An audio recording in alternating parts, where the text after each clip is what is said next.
ABC Portugal, em antena. Paula Cristina de Melo.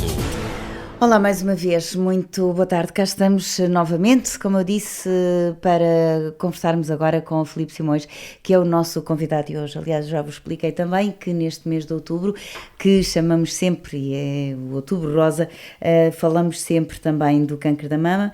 Este ano vamos falar de outro tipo de cancro e vamos falar também do câncer da mama, por isso vamos ter dois convidados este mês, um agora no início e outro mais no final. O Filipe Simões foi a pessoa que nós requisitámos na caminhada contra o câncer da mama. Habitualmente é lá que arranjamos sempre os convidados e falamos com algumas pessoas e depois das várias experiências convidamos sempre alguém para vir estar connosco. Filipe, olá, obrigada.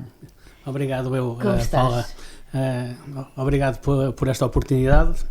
Eu agradeço, porque é sempre difícil às vezes falar do assunto e pessoas que estejam disponíveis para falar.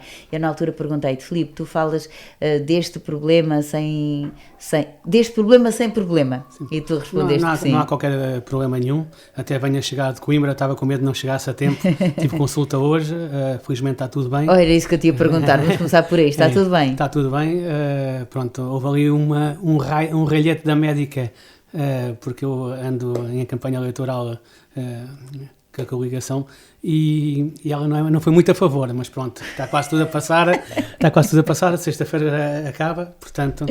Pronto, é por um bom motivo, a verdade é que andas em campanha e, para além de ser muito movimento, não é? É também a alimentação que é muito fora de casa. Exatamente. E que neste momento tu segues um regime alimentar e que também pode ali mudar alguma coisa. Mas como tu dizes, está quase a acabar, isto também são 2 semanas, já estamos quase no final, não é? Portanto, exatamente. Portanto, está tudo bem, Filipe. Olha, tu vens a chegar de Coimbra, habitualmente vais lá de quanto em quanto tempo?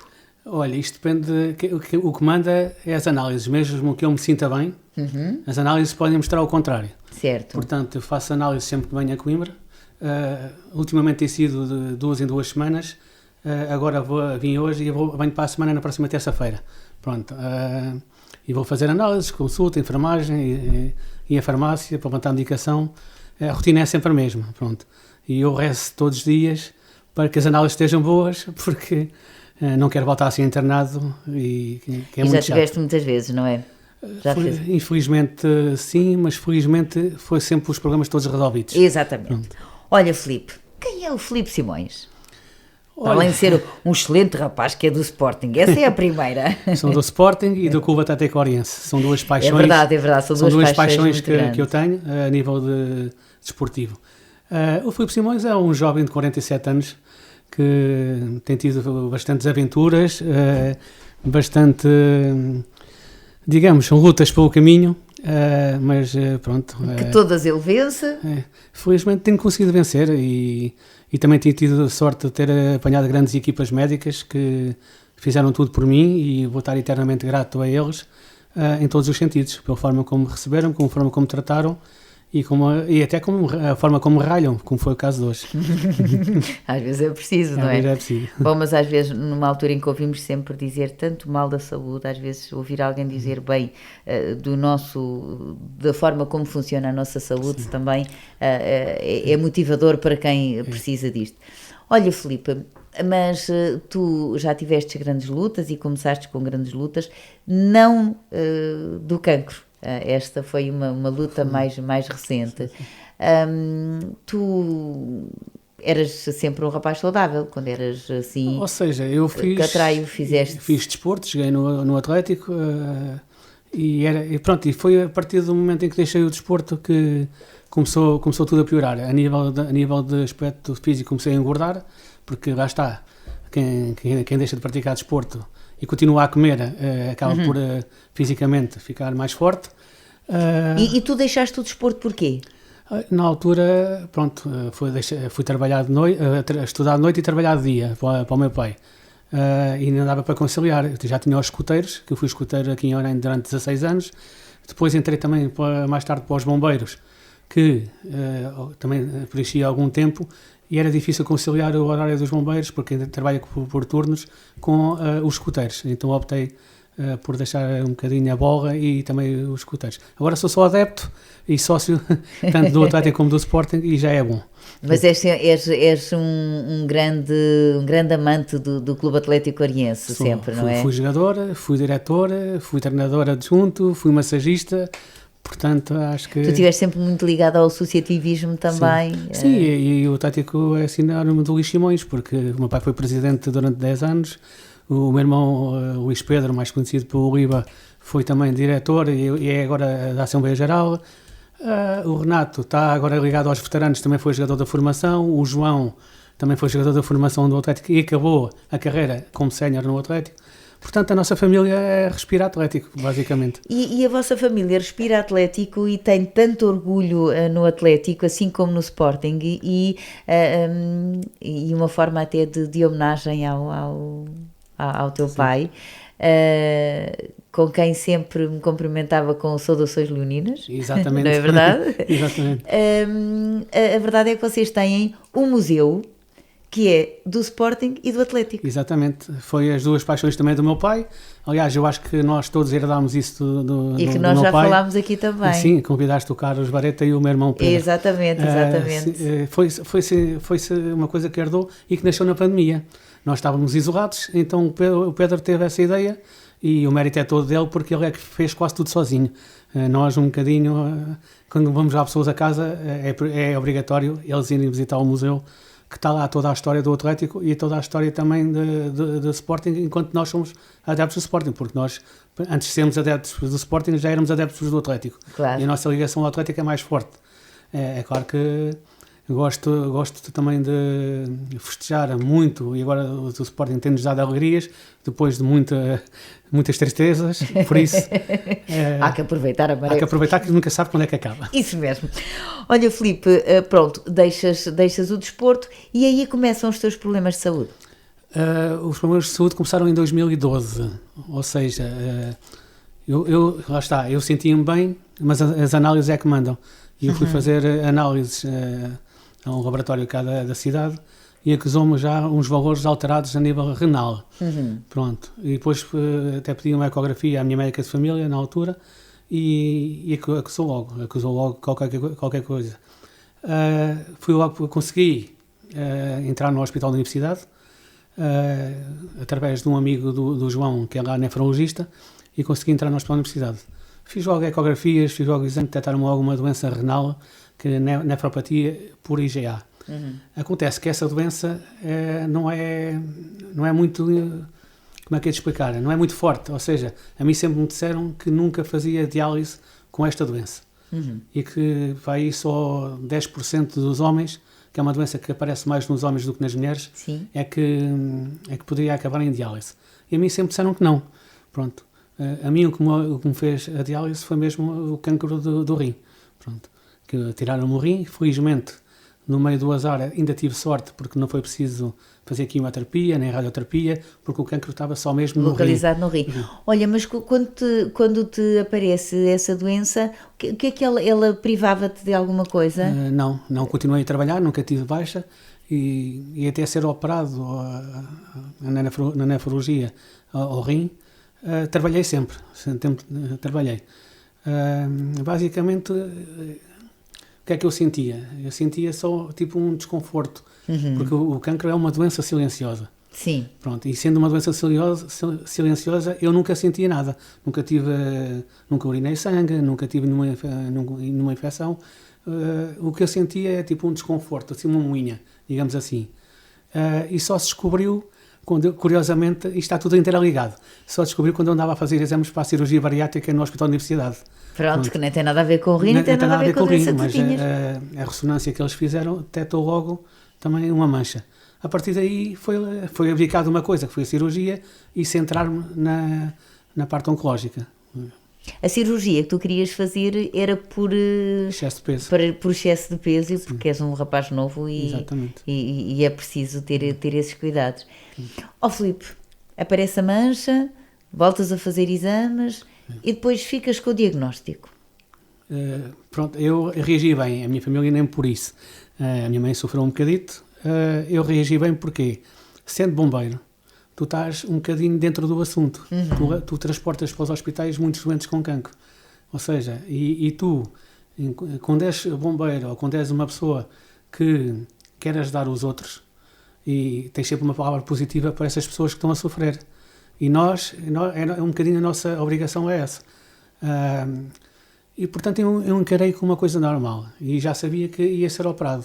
Pronto, até pensei que ia fazer quimioterapia e radioterapia, mas felizmente não foi preciso.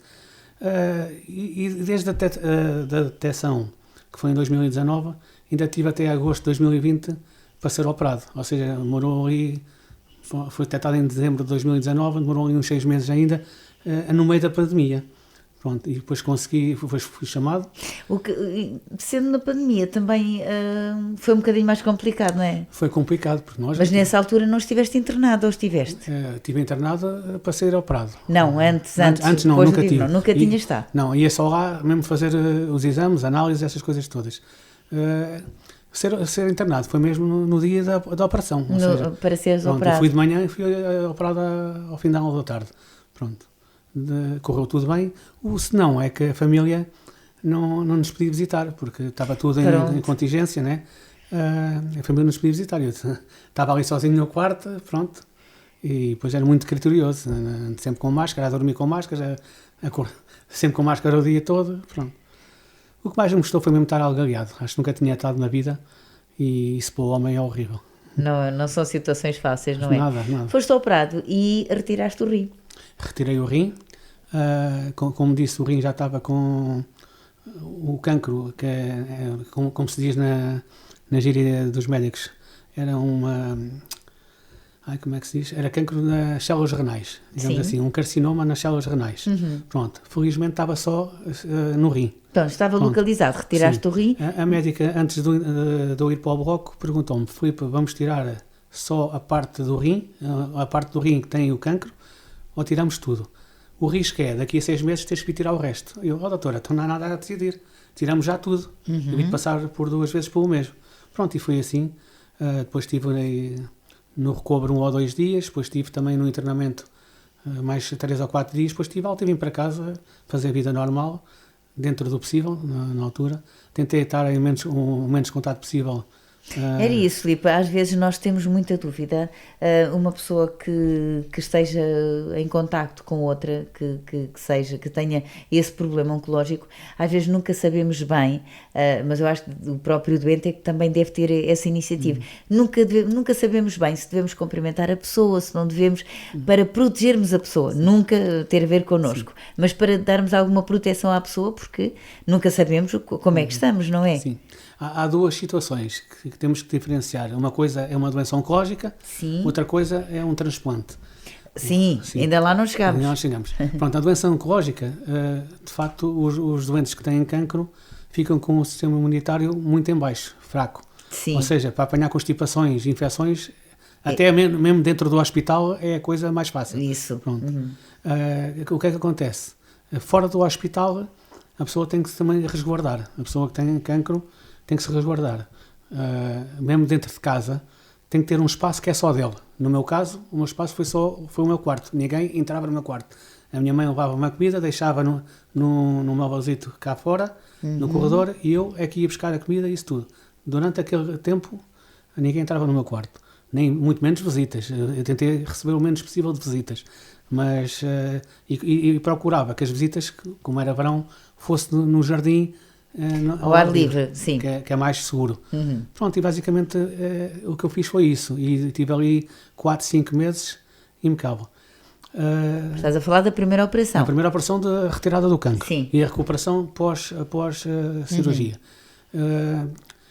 Tive esses cuidados. Poucas pessoas entravam em minha casa, basicamente isso. E correu tudo bem, nunca tive problemas nenhuns. Inclusive, tive Covid 2 vezes. Nesse período? Nesse período, sim.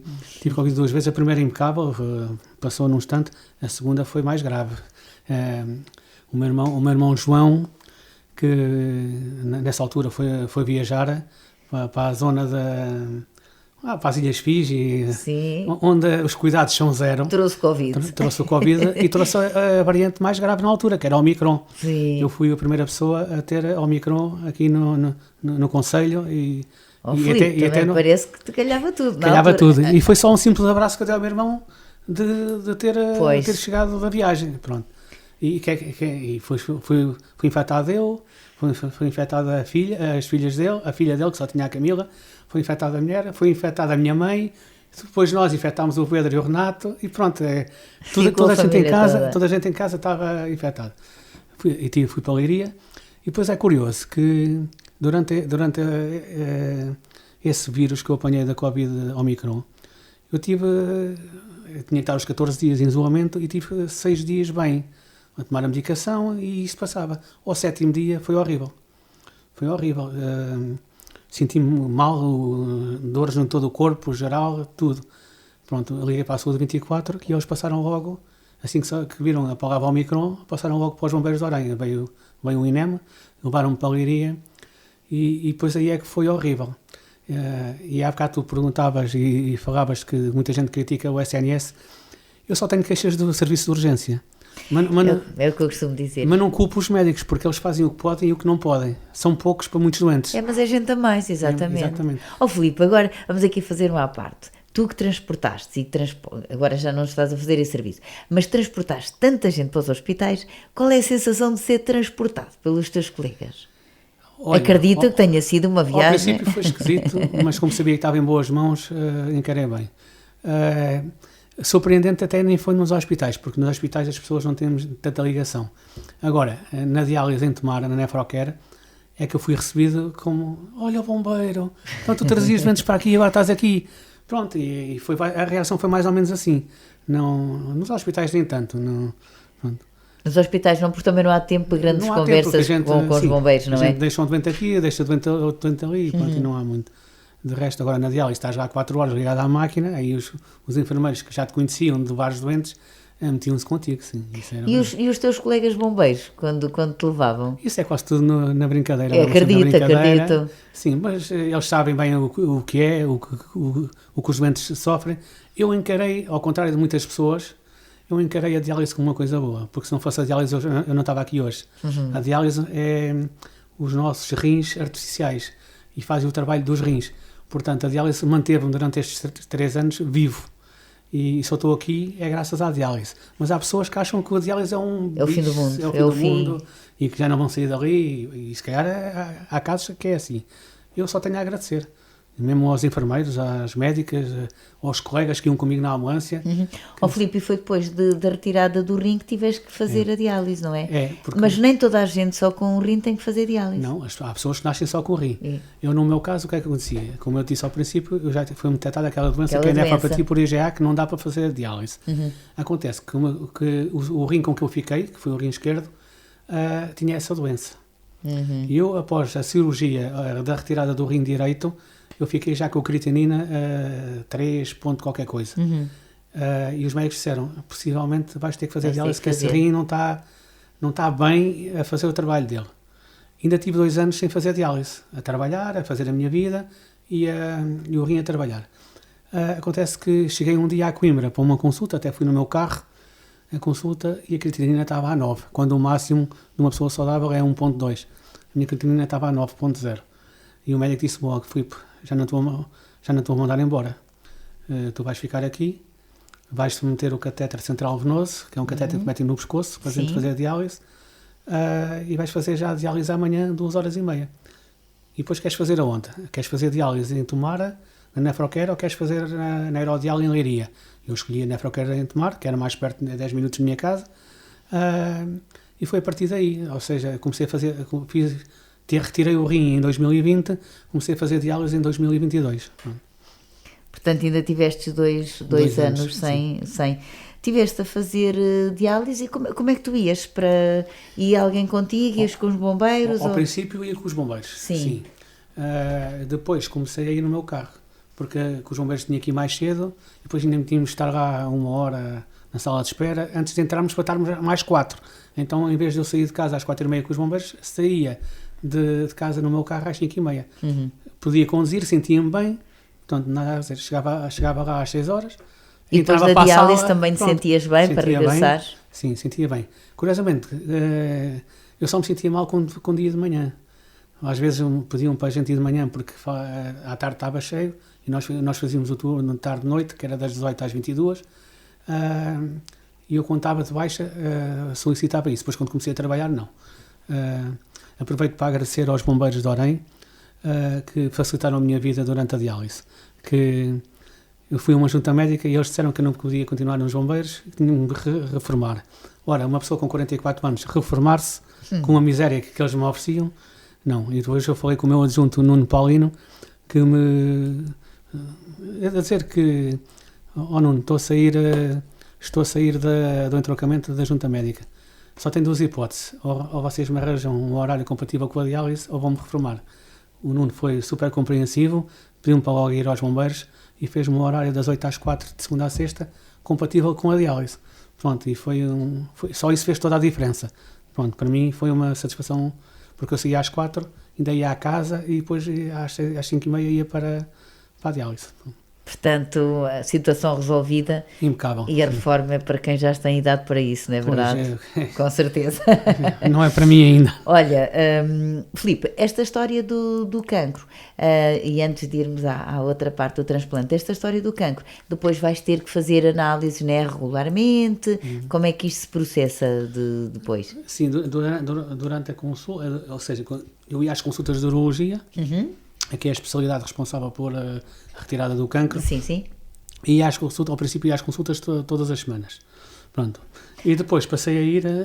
Tu foste operado onde? Hospital da Universidade de Coimbra. Em Coimbra também? Sim, é tudo em Coimbra.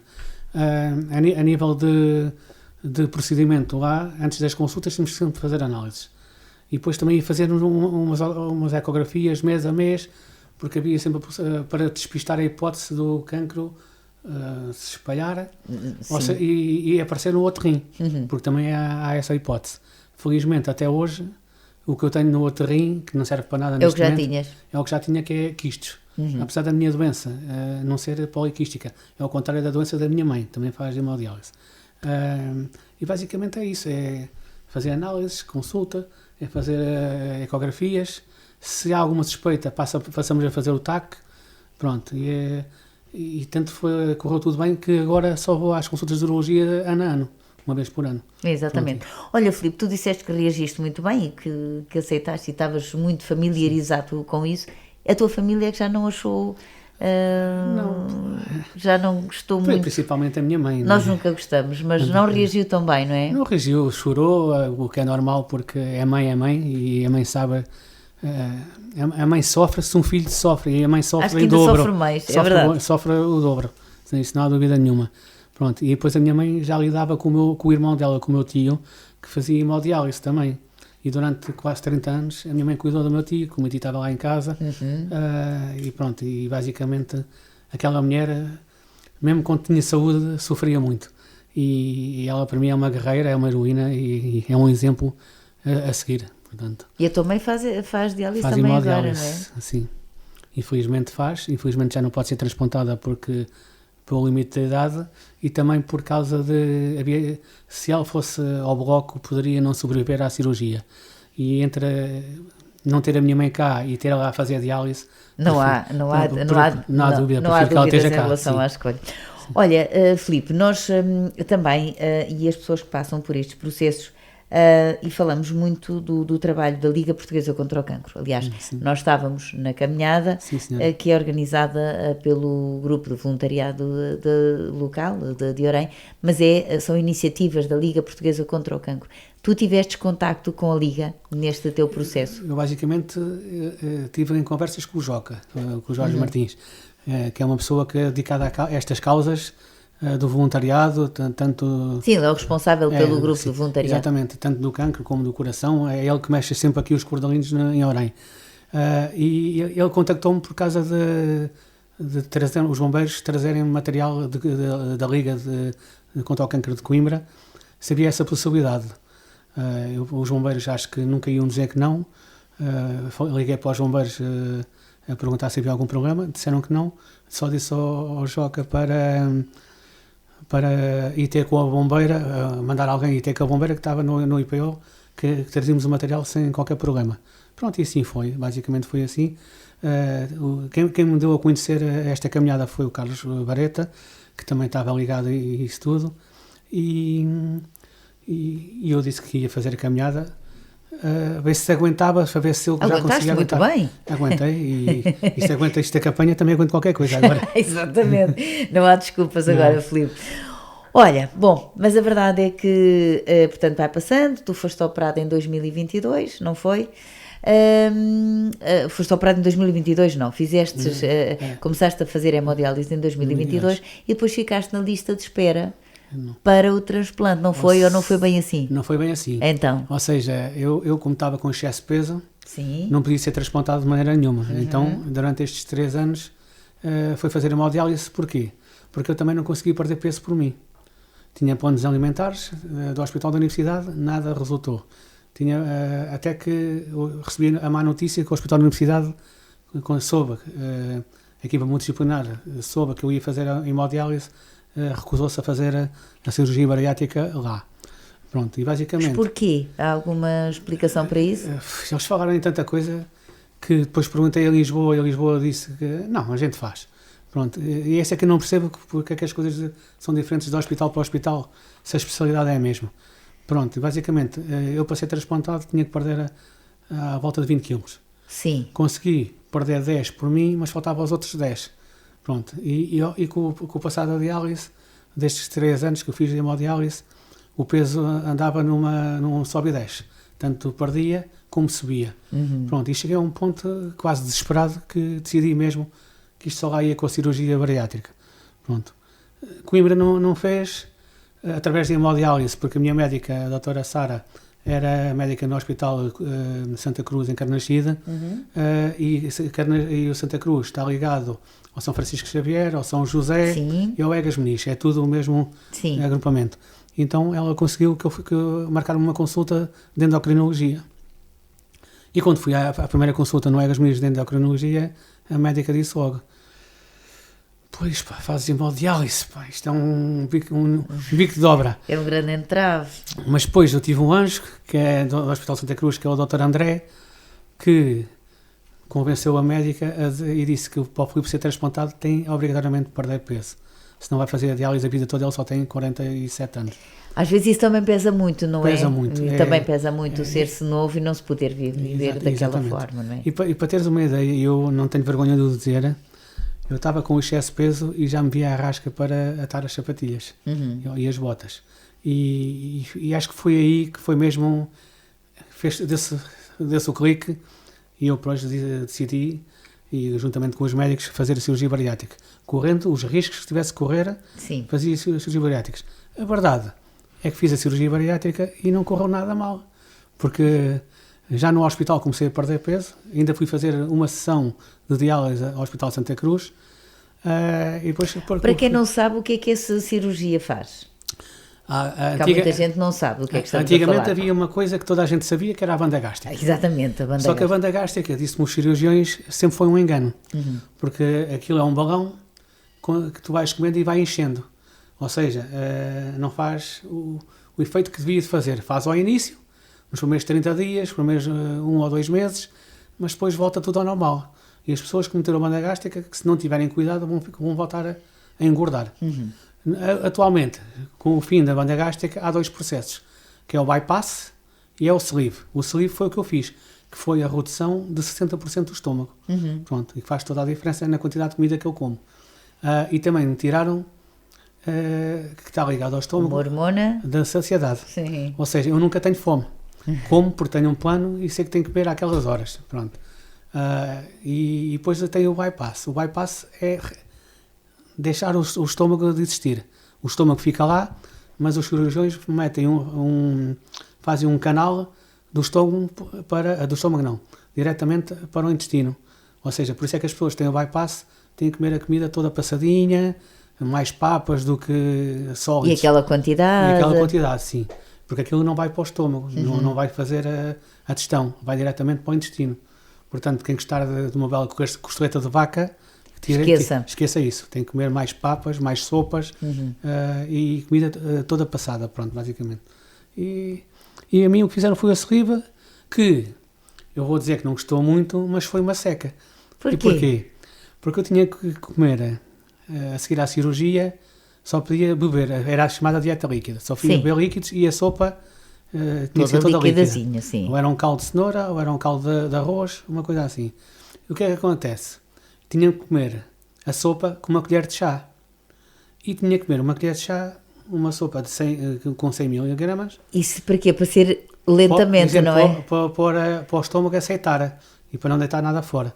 Então, depois era uma colher agora, daqui a 5 minutos outra colher. Pois. Ou seja, o que me custou foi ter que comer uma sopa, em vez de comer uma sopa em 5 minutos, comia uma sopa em 1h30, o que é chato.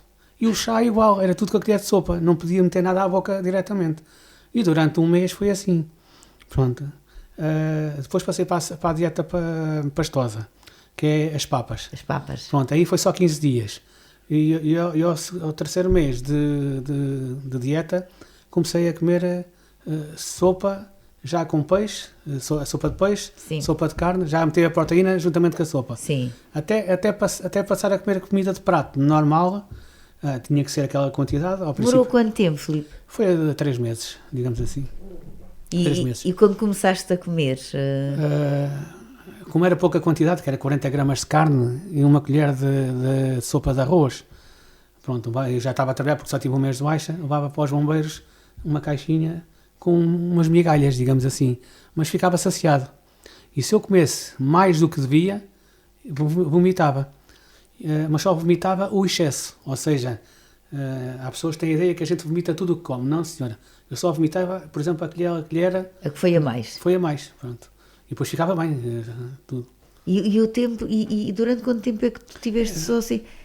Mas ainda agora comes muito pouco, não é? Muito pouco mesmo, tipo, eu costumo dizer aos meus amigos, quando vou almoçar com eles fora, que eu passo vergonha nos restaurantes, porque antigamente, se fosse possível, comia uma dose bem aviada de comida. Agora, como 70 gramas de carne, ou 70 gramas de peixe, 2 colheres de arroz, ou 2 batatas. E fico cheio. E como nem todos os restaurantes dá para fazer isso, trago sempre uma caixinha com comida para casa que dá para o jantar. Já fica para o jantar, exatamente, estás a ver. A verdade é que com isto tudo já lá vão quantos quilos? 31. É muito. É muito. O ser muito para mim nem é importante, para mim é a qualidade de vida que eu ganhei. Que tu ganhaste. Isto é uma nova oportunidade de viver agora com saúde, porque eu vivia, pensava que tinha saúde, mas não tinha saúde nenhuma. E tu próprio sentes-te, tu fisicamente sentes essa diferença, não sentes? Sinto completamente, basta olhar ao espelho e é totalmente. É porque a gente vê o Filipe assim, Filipe, boa, parabéns, mas aquilo que interessa mesmo é aquilo que tu sentes e é a saúde com que ficaste. Exatamente. Tu consegues o objetivo, consegues ser transplantado. Exatamente. Mas também se falarmos em transplante, pensamos assim, aí os anos que às vezes está à espera, como é que foi o teu caso? O meu foi um mês que estive à espera. Isto foi engraçado, porque eu estava em lista quando comecei a perder peso, quando perdi 20 kg após a cirurgia ao estômago, fiquei automaticamente em lista de dador vivo, que era o meu irmão Renato que se ofereceu para ser o meu dador. E no dia 1 de julho íamos os dois para o Hospital Santa Cruz para fazermos os exames finais para ser o transplante de dador vivo. Felizmente não foi preciso. E ele era compatível contigo? Ele era compatível comigo. Só faltava fazer o último exame mesmo de final para ver se o rim dele estava em condições e se podia passar para mim. Pronto. Acontece o quê? Que no dia 14 de junho estava eu a trabalhar tranquilamente nos bombeiros, liga-me do hospital na universidade, que tinha 2 horas para lá estar porque tinha um rim saudável para mim. Eu fiquei um bocadinho às aranhas, que a primeira reação é uma coisa impressionante, que uma coisa que a gente quer muito, que é ser transplantado, às vezes parece que... Mas isso é como tu estás a dizer, aquilo é de agora para agora, não é? Aquilo é um choque, e quando eles dizem que tens 2 horas, e estando eu a trabalhar, que estava a trabalhar o sábado das 8 às 20, isto foi basicamente às 10 da manhã, que me ligaram de Coimbra. É um sábado. É um sábado. A dizer que tinha um rim, tinha 2 horas para lá estar. Eu, então, mas eu estou a trabalhar hoje e amanhã, vou ter que falar com o meu adjunto. Quem estava de serviço era o adjunto Walter Sacramento. Eu liguei-lhe logo a dizer, Walter, ligaram-me de Coimbra, tenho que estar lá em 2 horas para ser transplantado, mas eu estou a trabalhar hoje e amanhã. Vai-te já embora, que eu arranjo alguém para o teu lugar. E assim foi. Lá está, eu estou eternamente grato aos bombeiros, porque sempre facilitaram a minha vida. Oh, Filipe, mas isso tinha nessas condições tem mesmo que ser, não é? Tem mesmo que ser, sim, mas... Agora, Filipe, o que é que tu sentiste? Ficaste, quer dizer, estavas à espera disso, mas depois... Mas não estava à espera daquele momento, porque assim, estes 5 meses mudaram a minha vida. Em abril, no dia 8, fiz a cirurgia bariátrica. No dia 2 de maio fui à consulta de pré-transplante, em que a médica me disse: estás em lista ativa, mas só daqui a 1 ano ou 2 é que vais ser transplantado. Sim. Passou um mês. No dia 14 de junho ligam-me para ser transplantado. Ou seja, se tu estás à espera de ser transplantado daqui a 1 ano ou 2, quando te ligam um mês depois, tu ficas sem reação. E eu fiquei ali, eu estava ao telefone com a médica e estava ali, não sabia o que é que havia de dizer. Mas isso é verdade, doutora, é sério. É que eu estou a trabalhar. Resolve-te. Claro. Tens 2 horas para estar aqui. Eu consegui. O meu irmão Renato foi-me lá pôr. Esteve lá comigo até, basicamente, até ter ido para o bloco. E curiosamente, quando cheguei ao hospital, ainda estava o rim, ainda estava no corpo do cadáver. Que, infelizmente, para uns se salvarem, outros perdem a vida. Sabemos que é assim. Outros perdem a vida. E ele perdeu a vida num acidente de moto na sexta-feira. E eu, no sábado, recebi o rim dele. Pronto. Infelizmente, a lei não nos deixa saber quem é o dador, não nos deixa saber quem é a família. E eu percebo, porque mesmo que nós queiramos agradecer, eu acho que isso eles podem reagir mal, porque... Filipe, eu acho que isso percebe muito para bem. uma mãe é um... Eu recebi um órgão do filho. Filipe, horrível. Eu acho que é complicado. Eu Ainda compreendo bem, completamente. as sim. coisas eu acho que são bem feitas, não é? Olha, Filipe, e aqui a reação da família? Olha, a minha mãe foi engraçada, porque eu cheguei a casa, a minha mãe ainda estava na cama. Então fui lá à parte dela: mãe, eu vou para Coimbra. Mas para Coimbra fazer o quê? Então vou ser transplantado hoje. Ai, credo, que horror! Oh mãe, então uma notícia boa e tu reages assim: desculpa, fiquei em choque. Vou-me vestir, vou contigo. Pronto. E tivemos foi todo o tempo do Renato vir, a minha mãe vestiu-se e fomos os 3 para Coimbra. E pronto, foi esta a vitória. O meu irmão João também vive em Coimbra, também esteve sempre a par das coisas. Pronto, e é assim, um bocadinho, foi uma surpresa, mas uma surpresa boa. Uma surpresa boa. E já foi há quanto tempo, Filipe? Faz dia 14 agora de outubro, 4 meses. Agora, como é que tem sido a tua vida depois do transplante? Quanto tempo é que ficaste lá? Olha, fiquei 4 dias, o que eu achei estranho. Olha, eu ia fazer a pergunta assim com indignação. Não, fiquei 4 dias, portanto, há casos e casos. Há pessoas que são transplantadas que ainda fazem, até o rim começar a trabalhar e a pessoa urinar por ela, ainda tem que fazer 3 ou 4 sessões de diálise. E foi o que aconteceu com o meu colega de quarto. Éramos 2 no quarto e ele fez ainda 3 ou 4 sessões de diálise. No meu caso, não. Não fizeste nada? O rim era tão bom que eu, ao receber, fiquei logo a urinar. Ou seja, no bloco e no recobro, tive umas 6 horas no recobro, sempre a urinar para a Algália. Pronto, e foi quando as enfermeiras e as médicas disseram: Filipe, teres o teu rim durar a vida toda só depende de ti. Porque tens um rim saudável de uma pessoa mais nova que tu e isto só pode durar a vida toda. E de facto, o primeiro mês e meio foi impecável, os valores sempre das análises a melhorarem. O pior veio a 31 de julho. Eu sentia de facto uma diferença. Que eu a urinar tinha que fazer muita força para a urina sair. E não é normal numa pessoa transplantada. E eu queixei-me disso à médica. No dia 31 fui à consulta. No dia 25 fui à consulta. E ela achou logo a diferença nas análises. Filipe, tens estado a fazer tudo bem, a medicação toda bem. Tenho, doutora. E tenho cuidado com a alimentação. É que a creatinina subiu. A creatinina é o valor do sangue, das toxinas que andam no sangue. Sim. Pronto, e é por isso que a gente tem a creatinina alta que faz diálise, que tem é para limpar as impurezas do sangue. O rim não está a filtrar como deve ser, não é? Acontece o quê? Que naquele dia, Filipe, vens dia 31, para ver se as análises melhoram ou estão iguais, ou piores. E traz roupa e faz conta de ficares cá internado. E foi o que aconteceu. No dia 31 cheguei lá, fui à consulta, fiz análises, a creatinina subiu numa semana para 1.4, para 3.6. 3.6 em muitos casos já obriga a fazer diálise. Sim. Só que eles não sabiam do que é que era. Então, basicamente, ficas internado, vamos fazer exames, vamos fazer tudo, ecografia, e no último caso vamos fazer uma biópsia para saber o que é que é. E a primeira coisa que me veio à cabeça foi: um mês e meio estava tudo bem, agora está a rejeitar, o rim está a rejeitar. E eu fiquei quase noutro mundo, quase para morrer. Felizmente, logo nos 2 dias a seguir, fiz ecografia, fiz TAC e detectou logo que o rim estava bem. O problema era do duplo J, que é um catéter que eles metem após o transplante entre o rim e a bexiga para ajudar a urina a drenar mais facilmente. E acontece que o quê? Que isso entupiu e calcificou. E é isso que eu não percebo, nem os médicos percebem, porque o duplo J tem uma validade de 4 a 6 meses. A mim durou 1 mês e meio. E é de quê? É da água que eu bebo? É do quê? Ninguém soube dizer. Fui ao bloco outra vez, passado 2 dias, e fui retirado o duplo J. A partir daí comecei logo a urinar muito bem. Portanto, está descoberto o problema que era. E os valores voltaram a... Voltaram a descer e voltaram a ficar Sim, normais. estive lá 15 dias internado, porque eles queriam ter a certeza que era mesmo daquilo, e já saí com a creatinina a 1.4 outra vez. Pronto, e foi uma alegria, foi uma festa. Daí para cá tenho ido às consultas e tenho estado sempre nesses E acabaram valores. os internamentos desde aí. Para já, espero que sim. Olha, aquilo que nós falávamos há pouco da proteção e de usar máscara, isso aí aconteceu contigo. Teres que Aconteceu andar... comigo. Tu Sim. agora estás aqui, estás sem máscara, Sim. mas... Sim, basicamente os primeiros 2 meses tem que usar sempre máscara pós-transplante. Em todo lado, em casa, na rua, nos hospitais, onde quer que a gente vá.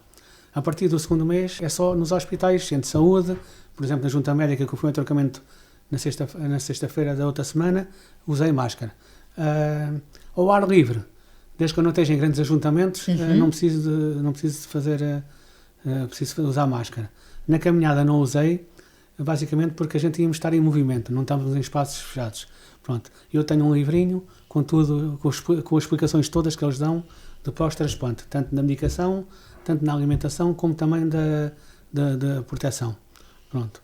E basicamente é isso, é o álcool gel que a gente se habituou a usar do pós-Covid, que pelos vistos está a voltar, porque já ouvi dizer, é sempre a máscara e é sempre lavar as mãos 3 a 4 vezes por dia. Tudo onde a gente mexe, não sabemos se está contaminado ou não. É verdade. É usar sempre, lavar as mãos 3 a 4 vezes por dia. É mesmo. Filipe, mas a tua vida mudou assim radicalmente.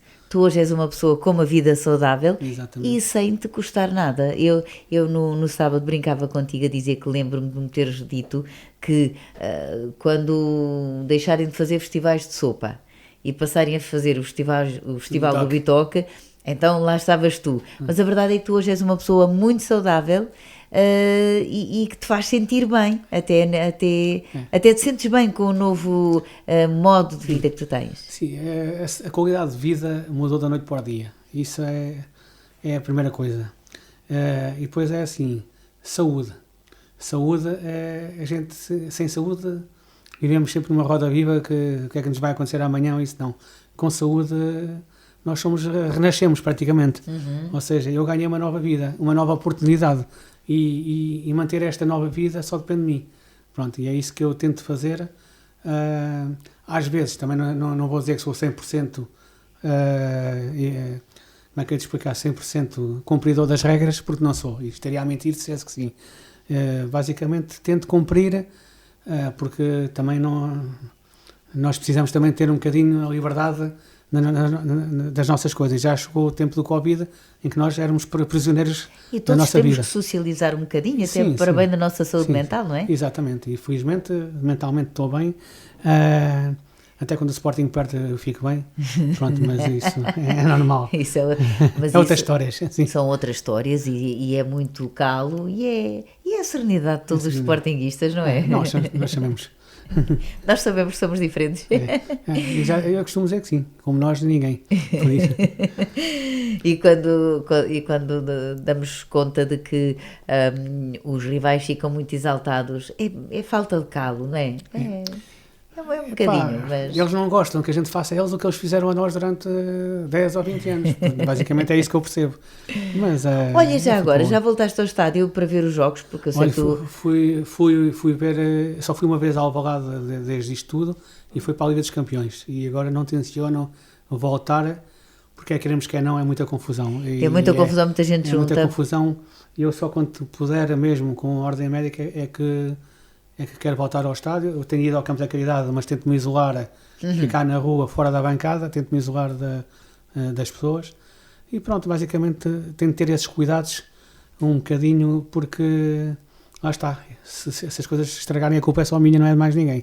Olha, Filipe, e aquilo que tu há bocadinho dizias, que a médica disse que a tua saúde, a tua vida está nas tuas mãos, depende de ti, tu tens essa consciência e estás disposto a continuar com esta vida, claro, que ninguém é fundamentalista e que não vai transgredir, claro que vai, mas estás disposto a cuidar e a preservar a tua saúde? Não há outra hipótese. Basicamente, é o que eu disse há bocado. Ganhei uma nova vida, uma nova oportunidade, portanto, tenho que agarrar com duas mãos. Isso tem que ser. E depois tenho muita gente à minha volta que, se for preciso, me dá nas orelhas, e se virem que eu estou a falhar, são quase como umas segundas mães, são umas irmãs. E falo praticamente da Manuela Pereira e da Elizabeth Graça, que são duas pessoas que estão sempre comigo, e elas também sabem ralhar, e muito, e eu agradeço que me ralhem, porque é sinal que eu Olha, estou que eu para ralhar também sou muito boa, se me quiser juntar à tua lista, podes contar comigo. Pode ser, porque pronto, se vires que eu estou a fazer mal, é umas palmadas valentes.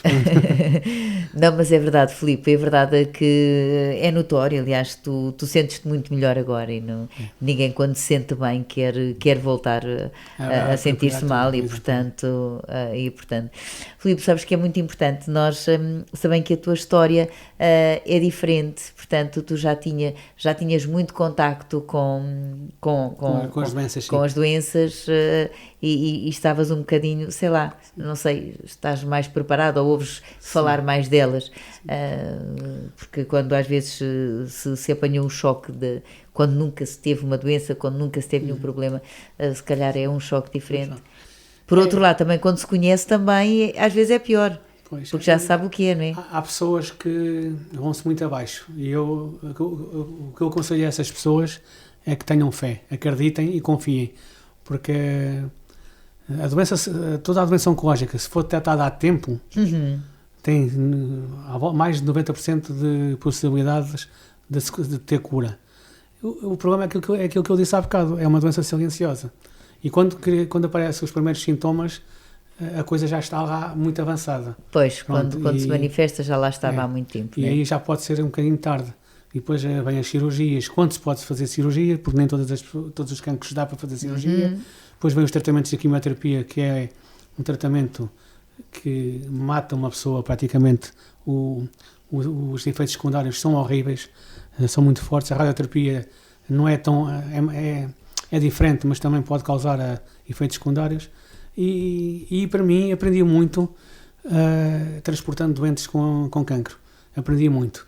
Cada pessoa reagia de maneira diferente, cada organismo reage de maneira diferente aos tratamentos, e nós bombeiros que transportamos essas pessoas, fazemos um bocadinho de parte delas, porque muitas delas desabafam connosco, a gente aconselha dentro do possível daquilo que a gente pode fazer, mas também sentimos muita tristeza, muito desalento, muitas pessoas com vontade de desistir. Isso é o que eu não aconselho. Eu aconselho sempre a pessoa a ter fé e força interior, porque o pensamento positivo traz energias positivas e o pensamento negativo traz coisas negativas, e no desenvolvimento do cancro pode ter muita coisa a ver. Então, és um homem de fé? Sou um homem de fé. Se calhar nunca fui, não fui sempre. Pronto, eu lembro de quando éramos escuteiros, era de fé, porque íamos muitas vezes à missa, estávamos ligados ao escutismo religioso e isso tudo. Depois houve ali uma fase, já na vida adulta, que não liguei tanto à igreja, mas lembro-me de ir ao santuário a pôr uma velinha antes de ser operado, lembro de ir ao santuário depois da operação, ainda não fui agora do transplante, mas quero lá ir. Não faço caminhada da Aranha Fátima porque não consigo, mas quero lá ir. E a fé não tem normas, é aquilo que nós... É lá ir. Sei que fui com a Tânia, que vai ser tua convidada breve. E ela tem uma experiência diferente em relação a tratamentos, sim. E difíceis. E fui com ela, até fomos lá agradecer o final dos tratamentos dela, e, entre aspas, a cura do cancro, e aproveitámos para ir os dois ver uma exposição de uma senhora em Fátima, que tem uma página que é o Novelo de Esperança. Sim, da Filipa, que já Da foi Filipa. nossa convidada Pronto, várias vezes. Ela fez uma exposição, não sei se ainda lá está no posto de turismo. Não, já não está, Já não está. E mas nós- esteve sim, com a e- Piedade, Sim, com a fotógrafa. Exatamente, olha, e a Piedade também tem fotografado a Tânia. E eu e a Tânia fomos já ver essa exposição dela, um bocadinho também para aprender a reagir no pós. E a Filipa é um bom exemplo também. Um bom exemplo já de foi. uma pessoa que sempre teve fé, que teve uma força enorme e que E que acreditou se até fim. serve da experiência dela para ajudar os outros. Exatamente. É de facto uma mulher com um coração enorme e que eu admiro. Apesar de não a conhecer pessoalmente, admiro-a muito, sim. Mas sem dúvida, Filipe. E se conhecesse ias gostar. Sim, já foi nossa convidada várias vezes. Ela e a Piedade também. A Piedade também. Fizemos questão também de falar com quem registou, porque foi isso que ela pensou desde o primeiro momento. Eu vou registar todo este meu percurso e no fim aquela fotografia da Vitória é com muita emoção que elas fizeram aquilo e ficaram ligadas para sempre. Exatamente, E foi. ficarão ligadas para sempre. Olha, Filipe, é mais uma vitória e é a tua grande vitória, não é? Sim. A tua grande vitória de vida é o teu Euromilhões, como eu costumo dizer. Mas é que é mesmo. Mais importante do que o Euromilhões é a nossa saúde, e Nossa o teu saúde. Euromilhões tu já o Foi esta ganhaste. vitória. É verdade. E por isso mesmo, olha, desejo-te muitas, muitas felicidades. Vou-te vendo por aí. Sim. Eu não me escondo. E vamos conversando. Sim, senhora. Agora já estás a trabalhar, já estás a fazer a tua vida. Não, ainda não não estou. está. Ainda não estou. Eu tento, ainda hoje fui a Coimbra à consulta, pedi alta, Ainda não te deram. e eles recusam-se a dar. Pronto, eu não sei porquê, porque o trabalho que eu faço nos bombeiros basicamente não é esforço nenhum. Ó Filipe, mas se calhar também é o ambiente. Pois, também é pois, muita gente. Mas agora há umas regras novas em relação ao número de pessoas que podem estar no meu posto de trabalho. No máximo 3. E dessas 3, uma sou eu. Uma és tu. Portanto, eu penso que tinha todas as condições para trabalhar, nem que usasse máscara lá dentro, que é o que vai ter que ser no princípio. Pronto, é que eu só me queixo daquilo que pago na baixa, basicamente, porque eu sinto-me com força para trabalhar, mas por algum motivo eles dizem que não, pronto, e eles é que sabem, eles é que são os médicos e eu só tenho que aceitar. Filipe, vais ter que ter paciência. Na próxima consulta já te vão dar alta. Diz que sim. Quando é que vais? É para a semana, 2 a 8. Olha, Mas- não, para a semana também ainda não. Não. Eu Ainda tenho, passas o bolinho em casa. eu tenho esperança que seja mais um mês. Pronto. É isso, estás a ver o que eu estou a dizer? Passas o Passo o bolinho em bolinho em casa e depois vais trabalhar. Sim, Filipe, sim, senhora. foi um gosto ter-te aqui. Vamos conversando, está bem? Ok. Que há muitos assuntos que podemos conversar aqui. Pode Olha, ser? Muito obrigado pelo convite. Tudo a correr bem. Obrigado. Muito obrigada, Filipe, e muito obrigada pela partilha. Nem toda a gente gosta de partilhar e aquilo que nós queremos é partilhar para mostrar aos outros que as coisas podem ter um ar mais leve, não é? Sim, senhora. Quando às vezes nos dizem assim, tens um cancro, o mundo acaba, desaba em cima da nossa cabeça, mas aprendemos a viver e aprendemos a ultrapassar. E aqui está um caso de sucesso e que ultrapassaste muito bem. Ok, obrigado. Muito pela obrigada, força. Filipe. Obrigado pelo apoio e Tudo a pela força. correr bem, obrigada. O Filipe Simões, que foi nosso convidado hoje, a quem nós agradecemos muito o facto de ter estado aqui connosco. Esta conversa se a apanhou a meio, ou no fim, ou no início, e se quiser ouvi-lo outra vez, no próximo domingo de manhã irá repetir, mas depois ficará também no site da ABC Portugal, como sempre, para ouvirmos esta partilha. Como o Filipe disse, mais para o final vamos ter também a Tânia connosco. Eles são amigos, são colegas, foi ele que me apresentou a Tânia, apesar de eu já conhecer, não sabia. É uma história completamente diferente do Filipe, é uma história muito diferente do Filipe, mas que ultrapassada com igual sucesso, e ela vai ser nossa convidada para mostrar que às vezes passamos mal, mas depois ficamos bem. Muito obrigada a todos e é sempre um gosto estar consigo.